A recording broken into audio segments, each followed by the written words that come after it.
Bonjour, bienvenue sur ce point bourse du 15 juillet 2024. Alors aujourd'hui, on va faire un petit point sur les matières premières, on fera un tout petit point crypto également. On va faire l'agenda de la semaine avec les annonces des entreprises, notamment là, sur le premier semestre ou le deuxième trimestre, sur les chiffres d'affaires et les résultats qui vont arriver. Et on finira évidemment avec les actions, les actions à suivre et puis vos actions que vous avez choisies. Comme d'habitude, avant de commencer, je rappelle que les informations et analyses données sur cette chaîne sont données à titre indicatif et ne peuvent pas être considérées comme un conseil en investissement. L'investissement boursier est risqué et vous êtes responsable de tous les investissements que vous faites. Et aussi, avant de commencer, je voudrais remercier les membres. Vous êtes de plus en plus nombreux à soutenir la chaîne. Ça fait plaisir et ça encourage à continuer. Donc, merci à vous. Avant de faire les matières premières, on va commencer donc par l'agenda avec pas mal de chiffres cette semaine. Alors, on a eu la Chine aujourd'hui. Notamment sur le PIB et la production industrielle, qui est revenu un peu moins bien que le mois précédent, mais un peu mieux qu'espéré. À savoir, alors notamment sur la production industrielle, parce qu'on était à 5,6, on attendait 4,9, on est à 5,3. Sur le PIB, c'est un peu moins bien, on était à 5,3, on attendait 5,1, on est à 4,7. On voit quand même que la Chine est prête à redémarrer, on attend toujours un peu le coup de boost sur la Chine. On va surtout regarder demain, notamment 14h30 USA, vente au détail, pour voir le ralentissement qu'on attend tous. Et mercredi, IPC en Europe. Et 15h15, production industrielle. Là aussi, ça permettra de voir éventuellement le début du ralentissement américain. Jeudi, la décision de la BCE, la Banque Centrale Européenne, sur les taux d'intérêt de refinancement. On est à 4,25, on attend un statu quo, c'est-à-dire 4,25. On attendra surtout le discours pour voir quand sera la prochaine baisse des taux, parce que là, cette semaine, il y a peu de chances qu'on baisse à nouveau, mais on se dirige quand même vers des baisses. Et puis, il faudra surveiller notamment les chiffres de la veille qui nous donneront une indication à la fois sur le discours, parce qu'on est à 2,6 en Europe, on attend 2,5. L'objectif, c'est toujours de se rapprocher des deux. Et enfin, le même jour, donc jeudi, inscription hebdomadaire au chômage et indice Fed de Philadelphie à 14h30. Là aussi, ça fera certainement bien bouger les marchés. Vendredi, des chiffres sur l'Allemagne, notamment les prix à la production. Pour les entreprises, alors aujourd'hui on a eu Goldman Sachs notamment qui a donné la banque des résultats plutôt intéressants au niveau du bénéfice par action et du chiffre d'affaires qui était en augmentation. Demain on aura Bank of America, Morgan Stanley. On peut surveiller Virbac, Virbac qui sont plutôt intéressants. On va juste faire un petit point, on va pas analyser mais juste regarder le graphique sur Virbac qui donne ses résultats donc demain. On en avait déjà parlé, Virbac ici, autour du début avril, quand ils ont cassé les 340. On voit qu'ils sont en train d'accumuler. Et on est plutôt positif sur tout le secteur. Il y a aussi Vetoquinol, pour ceux qui s'intéressent au secteur de soins animaliers. Ça peut être intéressant. Virbac, ils sont plutôt quand même positifs. Graphiquement, c'est intéressant ce qu'ils montrent. Les résultats devraient confirmer peut-être la bonne santé de l'entreprise. Mercredi, alors là, il y a des gros mercredi. Il y a Tesla notamment.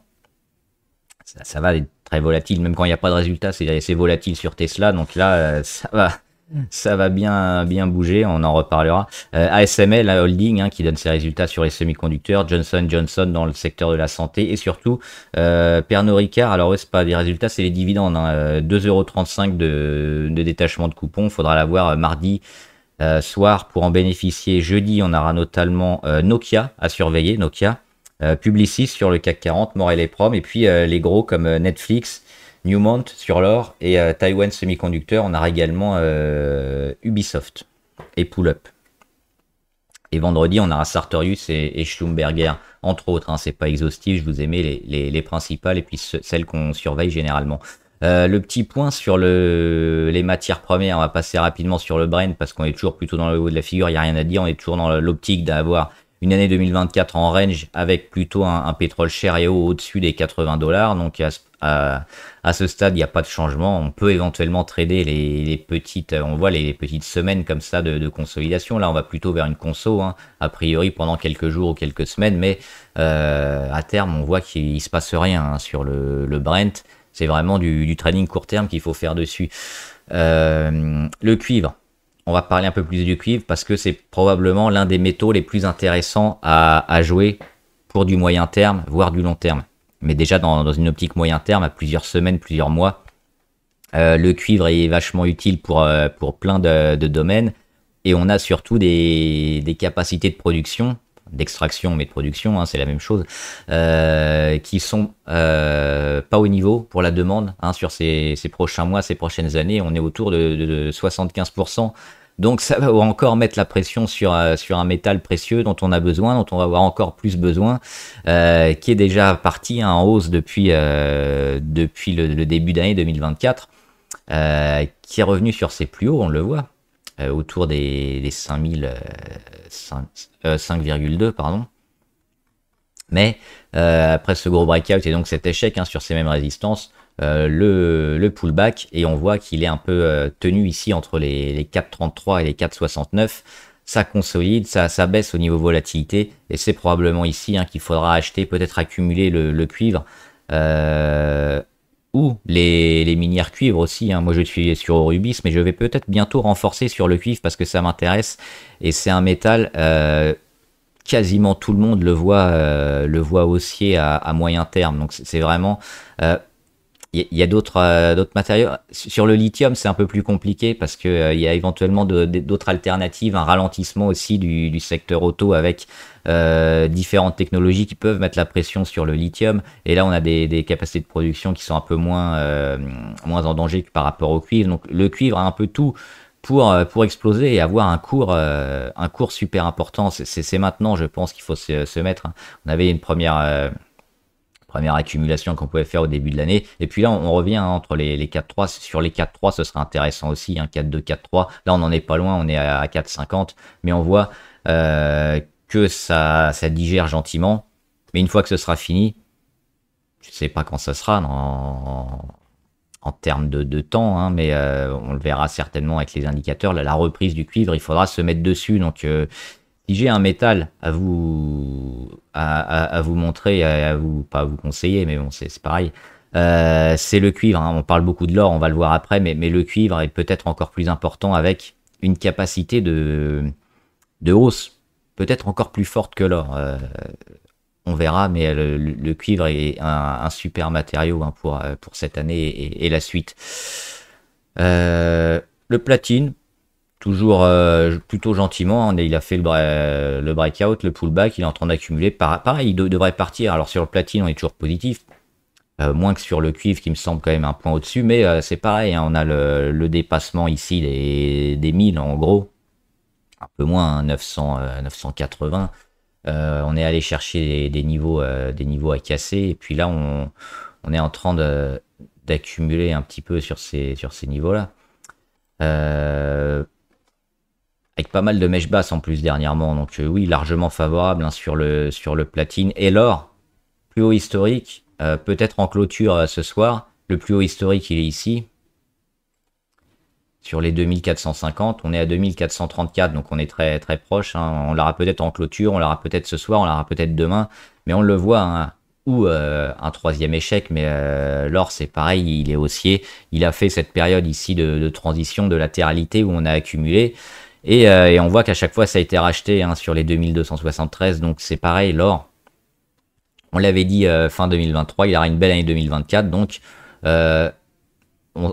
pour 2025, je sais pas, mais on aura certainement encore un cours haussier pendant les prochains mois. Donc à la fin d'année ou à la rentrée en septembre, octobre, novembre, il faudra peut-être se poser la question, mais d'ici là, on aura certainement un cours toujours haussier sur l'or, avec en plus les tensions, les demandes, les états qui se rechargent en or. On va le casser, hein, ce niveau 2430, c'est une certitude. Maintenant, quand est-ce que ça va être? Aujourd'hui, demain, après-demain, ou dans 2 mois, quand on aura fait un petit pullback, mais ça reste largement positif. L'argent devrait suivre l'or, mais peut-être avec moins de force. On le voit, hein, il est pas loin aussi de ses plus hauts. Il est toujours positif, mais on le suit un peu moins, l'argent. J'ai pas trop de questions dessus. Moi, je préfère jouer d'autres matériaux. Et un petit point sur le blé. Le blé qui est... Alors, on avait l'explosion, notamment avec la guerre en Ukraine. Le prix du cours ensuite qui a énormément chuté. Et dernièrement, on est revenu, hein, sur un plus bas à 554, avec cette phase-là qu'on espérait tenir. Alors, 2 choses. On ne l'a pas tenu. Soit on va peut-être encore mettre un une grosse pression baissière sur le blé, ou alors ça va durer très peu de temps. On va éventuellement mettre la pression, hein, sur les vendeurs si on veut, mais toujours dans une option spéculative. Mais là, c'est un peu moins précis que sur les actions, parce que c'est quand même corrélé à des stocks physiques par rapport à des actions. Si on reste quelques jours seulement en bas et qu'on repart, ça pourrait être quand même le signal, hein, que le support ici va faire son office et va tenir. Là, on a quelque chose de mauvais. Il faudra une réaction rapide. Si on l'a pas, je pense que le blé va encore baisser. Un peu surprenant quand même, parce qu'on a des récoltes qui ont été assez mauvaises avec le temps, avec l'eau, et le blé continue de descendre. Donc ouais. Moi je trouve ça un peu surprenant qu'on vienne toujours encore baisser comme ça le prix du blé. Voilà. Plutôt pour un scénario avec une reprise rapide, mais pour l'instant le graphe, hein, nous montre clairement que le cours est à la baisse. On va faire, alors oui, juste alors pour quelques valeurs qui sont en relation avec les cryptos. On en avait parlé, hein, moi j'étais toujours positif sur le Bitcoin. On fait que le Bitcoin, hein, on fait pas les autres, mais les autres c'est pareil, elles suivent le Bitcoin. On l'avait dit, hein, avec la mèche basse notamment ici, du 5 juillet. On était en dessous de la moyenne, mais on la tenait, on a frôlé les 52 008. On était toujours positif, c'est pas assez pour dégrader la tendance sur le Bitcoin, et on le voit, hein, ça réagit, ça casse une nouvelle fois cette oblique, hein, qui est parallèle à la précédente. C'est plutôt un beau rebond, ça casse aussi l'oblique RSI depuis quelques jours, donc on est positif, on revient au-dessus du support à 60 000. Pour moi, on va les casser les 73 000, c'est une question de temps, et ça devrait se passer certainement, hein, cette année en 2024. Je ne vois pas le Bitcoin consolider encore un peu trop. On le voit qu'à chaque fois c'est racheté. Il y a beaucoup d'institutionnels aussi qui sont dessus, qui sont obligés de posséder les Bitcoins en physique. Beaucoup d'ETF aussi, beaucoup de holders, hein, qui ne vendent pas. Donc oui, le Bitcoin est toujours aussi à ce stade. Et puis graphiquement, on a une belle réaction. Donc toujours intéressant de jouer soit le Bitcoin en direct, ou alors des valeurs qui sont en relation sur le Bitcoin. Il y en a plein sur le minage. J'en présente quelques-unes des fois, mais la plupart, hein, qui sont corrélées au Bitcoin vont suivre, pas à l'intensité près, mais vont suivre les gros mouvements du Bitcoin. Et enfin, il y a quelques valeurs intéressantes avant les valeurs abonnées. On va parler évidemment de l'attentat, hein, de la tentative d'attentat sur Trump qui a raté. C'est passé à une oreille près. Et on avait joué, hein, alors un peu de chance avec le timing, forcément. Trump Média et Technologie. Sur les 30 environ, hein, ça a ouvert sur les 47. Donc hop, on a ouvert à 50%, et puis on a vendu, hein, et, on est sur les 26% actuellement. Donc on savait que c'était très volatile comme action, hein. On l'avait joué pour ça notamment, et puisqu'on était sur un support. Moi j'ai vendu, hein, parce que j'ai suivi l'ouverture, et puis vu qu'on commençait à baisser, j'ai préféré prendre mes profits et éventuellement y retourner. Mais on n'achète pas ici sur les 45 quand l'objectif il est à 54, hein, qu'on a déjà quasiment les 2 tiers de la hausse faite, hein. On avait acheté ici sur support. Éventuellement, hein, si on voit que ça redescend et puis ça reprend les 32, pourquoi pas. Ou alors, au contraire, une hype incroyable sur Trump et du vert qui commence à arriver. Oui, ça pourrait être intéressant. Alors maintenant, est-ce qu'on a fait le plus gros ou pas? Je sais pas. Moi, j'ai choisi d'acter les plus-values sur Trump. Et pour l'instant, on a ce gap positif, on a ce chandelier rouge négatif. Il faudra voir l'évolution pour véritablement suivre la tendance maintenant à court terme sur la valeur. Voilà.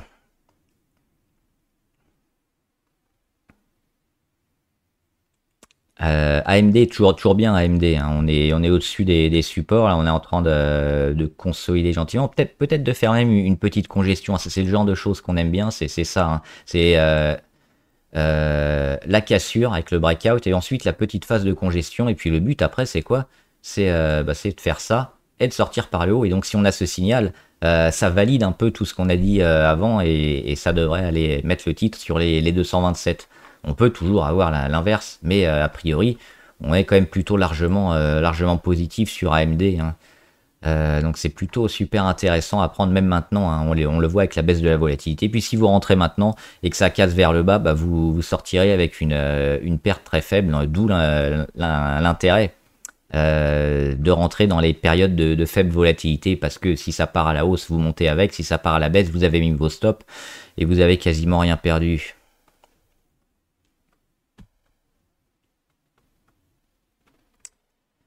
Le CAC 40, je l'ai pas fait, mais je ferai peut-être un point dans la semaine sur à nouveau les 40 actions du CAC, mais pour l'instant il n'y avait pas grand chose de marquant, hein. On vérifiera au cours de la semaine, notamment sur les actions, mais sur l'indice il n'y a rien. On est toujours dans cette période un peu morne là où on oublie peu à peu les élections et puis on va se recentrer surtout sur les résultats, hein. C'est Publicis qui commence jeudi, hein, sur le CAC 40 à donner ses résultats et puis ça va arriver. Alors on a eu quelques profit warning notamment sur Dassault Systèmes et sur Veralia, à voir quels vont être les résultats, si ça commence à être positif ou négatif, et on aura certainement une réponse pour la suite du CAC. Donc c'est les résultats maintenant qui vont un peu accaparer, je pense, les marchés. FDJ toujours positif, hein, j'en ai parlé plein de fois. C'est pour moi le moment même pas idéal, mais presque, hein, pour acheter, parce que ça n'a pas encore explosé, hein. On a cassé, mais on se maintient toujours au-dessus de tout. On est largement positif sur la Française des Jeux, donc Banco. Marathon Digital, voilà une action en relation avec le minage de Bitcoin, qui a peut-être comme avantage d'avoir plus de volatilité et d'amplifier les pourcentages. Donc ça peut être intéressant, hein. Ça peut presque faire un office d'effet de levier finalement de prendre ce genre d'action, parce que c'est des fois plus important, hein. Si le Bitcoin monte de 10%, on va monter peut-être un peu plus. On le voit, là, le Bitcoin avait plutôt tendance à descendre, on s'est quasiment maintenu, on est plutôt là par rapport au moment où on l'avait pris. Donc c'est plutôt intéressant toujours ce genre de valeur, hein. Et on le voit, ça montre aussi une belle figure, hein, qui va plutôt vers le haut sur Marathon. Mais bon, les analyses là-dessus, on les fait plutôt en relation avec le Bitcoin, hein, parce que si le Bitcoin chute, évidemment, Marathon, ça va suivre, et inversement. Moderna, alors Moderna, on n'est pas loin d'en renforcer, hein, pour plein de raisons. Alors c'était hier, pas hier, vendredi, on a fait une mèche haute, on est monté à, ouais, c'était plus 10. Regardez, hop, plus 5.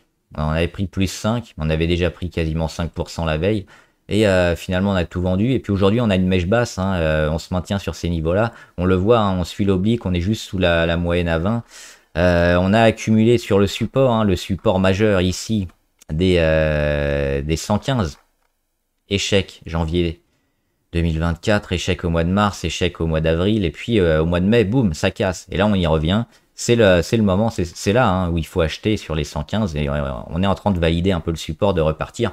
Et puis la belle conso niveau MACD, c'est pareil, on la voit. On revient dans le territoire négatif, inversion de tendance depuis aujourd'hui, si ça se maintient. On reverra les histos verts, et puis certainement une belle progression de Moderna, donc c'est pareil. C'est aussi un moment idéal pour acheter Moderna, je pense. Newmont sur l'or, hein, il y en a plein. Il y a Barrick Gold, il y a IAM Gold, il y en a d'autres également. Vous pouvez choisir plein de mini-erreurs qui vous plaisent. Moi, j'aime bien celle-là.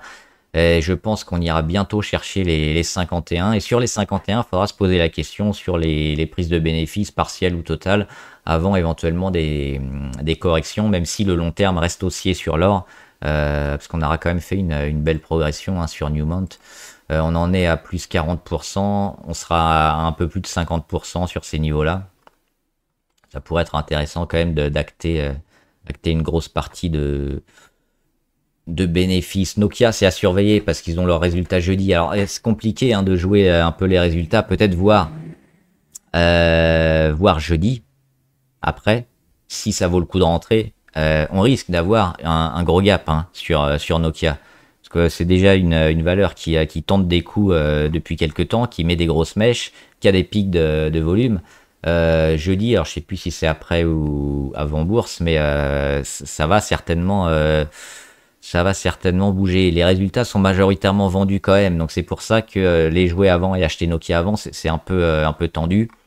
Mais si on a ce gap haussier avec ce chandelier vert, ça valide tout ça, tout ce retournement qui est en train de se faire. Donc la prudence serait d'attendre les résultats de Nokia, de voir qu'ils sont achetés et de se placer dessus.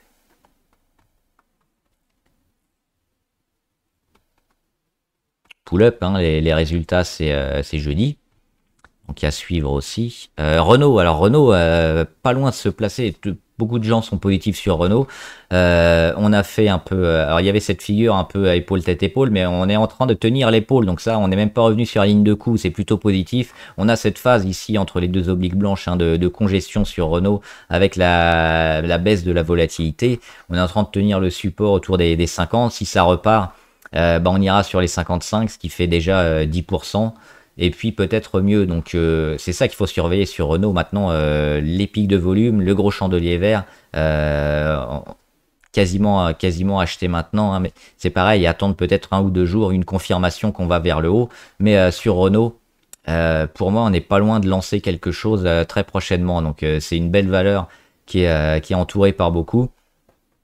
Et qui est là sur des niveaux clés qui, si elle valide hein, les 49,9 environ, si on va pas en dessous ces prochains jours, Renault, ils vont peut-être performer, suivre un peu le Ford, hein, Ford qui performe depuis quelques jours. Malheureusement, j'étais pas dessus, j'ai pas acheté, hein, pas de liquidité à ce moment-là, et puis je surveillais d'autres valeurs, mais Ford aussi a bien explosé, et puis Renault, par rapport à Stellantis qui a un peu plus de mal, elle est quand même super bien orientée.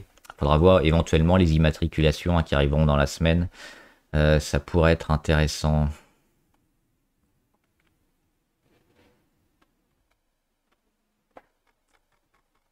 Tesla, moi j'avais joué le short, racheté depuis en bénéfice parce que ça a été, j'étais exécuté vendredi. Qu'est-ce qu'on voit? On revient sur la résistance et là aussi on n'arrive pas à la passer. Donc pour moi, on est toujours dans cette optique de shorter Tesla, c'est-à-dire qu'on n'arrive pas à passer et qu'on va consolider un peu plus bas. Hein. Le gap ici, il n'a pas été comblé, le deuxième non plus. Le support, la moyenne à 200, ils sont en bas. Au niveau MACD, on est très haut, on est en surachat. Alors Tesla, on sait que des fois, ils font un peu n'importe quoi. On a les résultats qui arrivent aussi sur Tesla mercredi. Ça peut toujours s'entendre hein, pour moi le short. Alors, ça va être amplifié par les résultats de mercredi.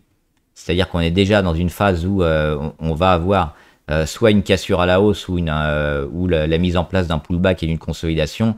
Les résultats vont peut-être encore amplifier les choses et aggraver plus ou moins les choses dans un sens ou dans l'autre. Donc c'est ça qu'on peut jouer. Moi je suis plutôt toujours défavorable à Tesla. Mais avec l'arrivée des résultats, c'est compliqué de se mettre une grosse ligne dessus. Peut-être une petite ligne avec du levier pour risquer moins sur le portefeuille et puis tenter à nouveau un short sur Tesla. Mais attention.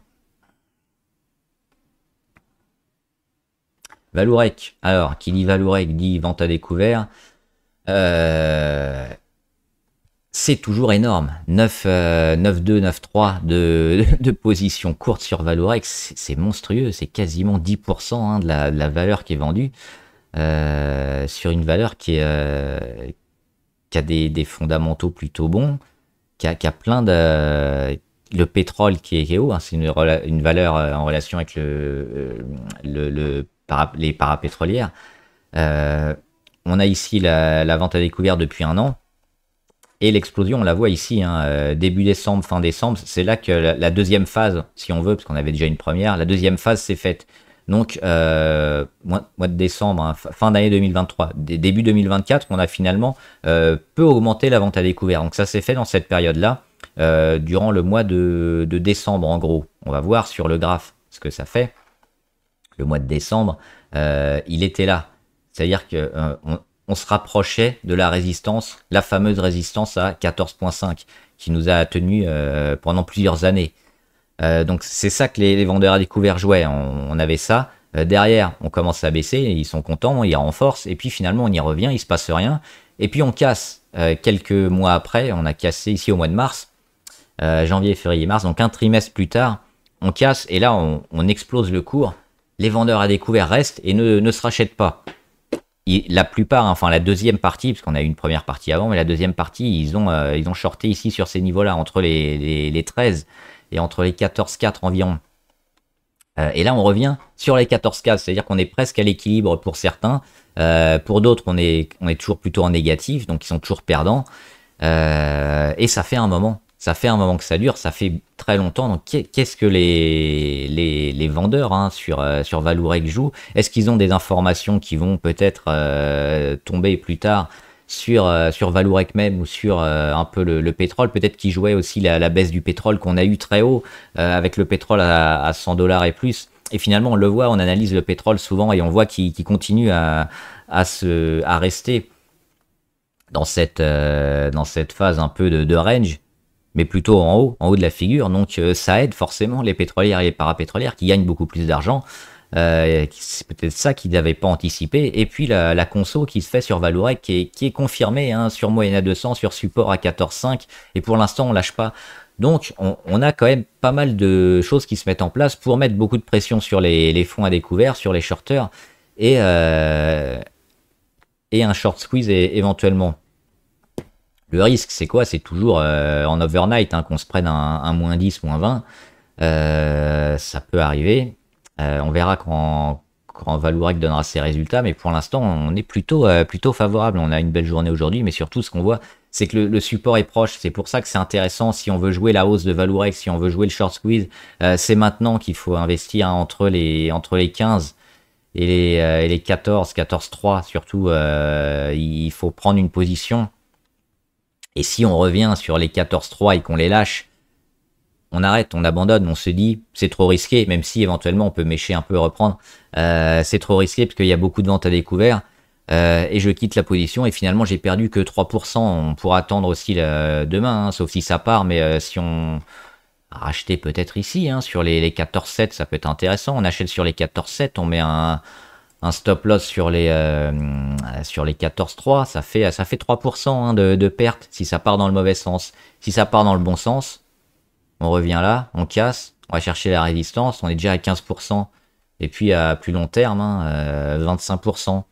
On peut gagner 10, 15, 20, 25% et on risque d'en perdre 3. Ça semble plutôt favorable.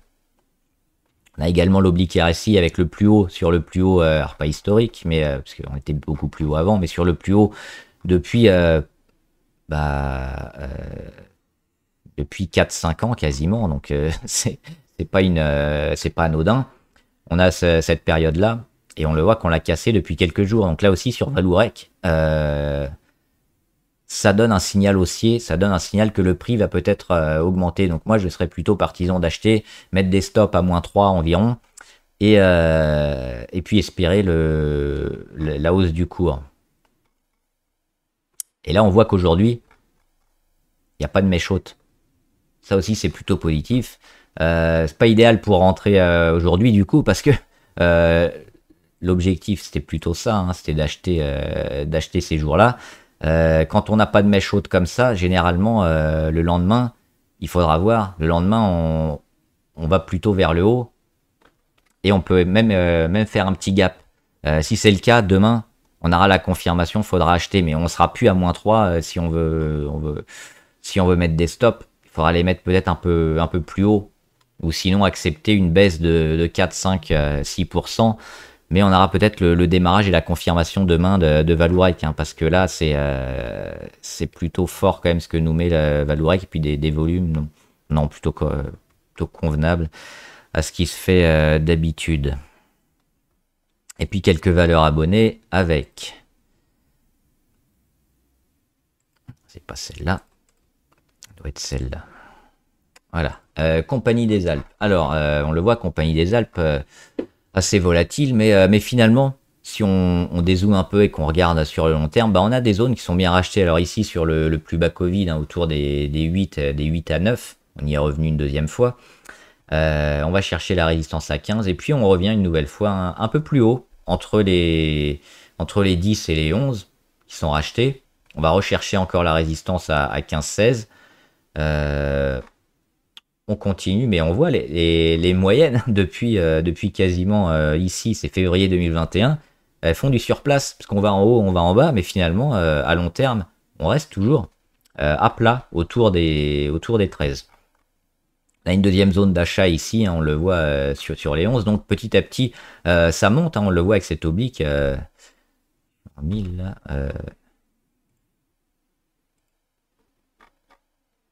ouais, il n'y a rien d'intéressant en dessous. On va rester en 1000. Hop. Donc sur cette oblique, un baissière sur les plus bas, à chaque fois c'est racheté. Donc dans une optique long terme plutôt intéressant. Et puis cette deuxième oblique qu'on a ici, allez, je l'ai mis comme ça, mais on peut la faire fixe autour des 14 euros, 14,50. Mai 2023, échec. Juillet 2023, échec. Janvier 2024, on le frôle. Avril 2024, échec. Et puis là, hop, on casse. On revient sur la résistance presque historique de ces dernières années, échec. On revient jouer à nouveau cette zone-là, mais on le voit qu'on reste en embuscade. C'est plutôt intéressant aussi. Donc on sent que sur Compagnie des Alpes, ça suit un gap haussier qui n'a pas été comblé. Le gap sur les 13-16, c'est plutôt favorable. Donc oui, plutôt intéressant d'acheter maintenant. Ce qu'il faudrait, c'est confirmer ces 14,5, se mettre au-dessus et après aller en dessous. Mais on voit qu'on a également une zone éventuellement investisseur long terme qui serait plus intéressante hein, si on revient ici autour des 13-16. Hein, c'est le gap. C'est une possibilité. Hein. Si le gap est comblé dans plusieurs mois, ça pourrait être intéressant. Donc à court terme, oui. À long terme, non. Arcure. On l'avait déjà fait, Arcure. C'était joli hein, si on a investi celle-là, on l'a pas vu. Derrière, qu'est-ce qu'elle fait? Elle explose, hein, on passe de 2 à 7 quasiment. Et puis cette zone-là, surtout importante, les 4,50, parce que c'est une première zone support-résistance. Et comme d'habitude, ça fonctionne bien parce que sur le pullback, on revient sur cette zone-là et on rebondit. Alors là, on n'a pas comblé le gap sur les 4,2, mais on voit qu'on est en train de latéraliser, de digérer. Donc éviter probablement d'acheter sur le haut, mais si on revient un peu plus bas, oui, la tendance est plutôt intéressante sur Arcure. Il fallait acheter autour des 4,5, 4,6, 4,7, hein, et puis avec la mèche ici, c'était intéressant. Nexity, ça demande beaucoup de temps. Nexity, on est toujours largement baissier, on le voit sur le graphe, on a fait des rebonds techniques avec échec sur la moyenne à 200 à 13 euros. On a, si on a comblé le gap. Il est où? Il a été comblé le gap. Il n'existe plus. Derrière, on a le support qui a fonctionné une fois. Donc c'est tout ce travail-là, hein, mais qui va, quand on voit la taille du graphe comme ça, qui risque de durer pas mal de temps avant un retournement. Donc pour se réintéresser à Nexity, il faudra, je pense, la rentrée, voire la fin d'année. Hein. Ça me semble un peu tôt maintenant. Alors oui, on est proche d'un support, ça peut être intéressant si effectivement c'est le support, mais le graphe est largement baissier. Moi, j'attends quand même des réactions plus fortes, parce que là, c'est un peu tendu. Si on veut acheter, oui, mais sous les 8.3, faut mettre des stops. RF Industries, pas mal. On a une belle cassure ici. Alors, deux choses sur RF Industries. Il y a une grosse tendance qui s'est mise en place et on a déjà perdu 24, 30% quasiment, avec des volumes énormes. La première chose, on attend le pullback, on réinvestit a priori sur des zones support qui vont être intéressantes, a priori les 3,47. Ça, c'est la stratégie la plus prudente. Ou alors, une stratégie un peu plus agressive. On veut pas rater la hausse. On investit, mais on met des stops. On met des stops assez courts. C'est-à-dire que là, si on investit aujourd'hui, on met les stops autour de... autour des 4,16, 4,18 environ. Alors ça fait quand même, vous allez me dire, boum, 7% de perte, mais bon, potentiellement, il y a quand même pas mal à aller chercher. Donc c'est une stratégie agressive. Si on commence à consolider, on a perdu qu'un petit faible pourcentage et puis on essaye de la piocher après. Si ça continue, si le cours continue à monter, qu'est-ce qu'on fait? On monte les stops chaque jour et petit à petit, on va chercher éventuellement 5, 10, 15, 20% parce qu'on est dans un momentum énorme. Donc c'est à vous de voir quelle stratégie vous voulez adopter. SMCP, Je crois que c'est sur les vêtements SMCP. Ouais, c'est ça. C'est moche. C'est super moche. Moi, j'ai noté ces zones-là, hein, 3,68, 2,93 et 2,69. C'est des rebonds techniques qui n'ont pas été battus. Donc, pour se réintéresser à la valeur, qu'est-ce qu'il faut? Il faut que le rebond, il casse le premier, a priori, celui-là. Et puis, quand ça va venir, hein, quand on va casser cette zone-là à peu près, hein, c'est pas au point près, on pourra se dire que la baisse est finie, on va commencer à construire quelque chose. Mais là, vaut mieux éviter tandem diabète. Le petit gap qui n'a pas été comblé, ça c'est bien. Gap haussier, on revient presque dessus et puis on réagit, c'est plutôt fort.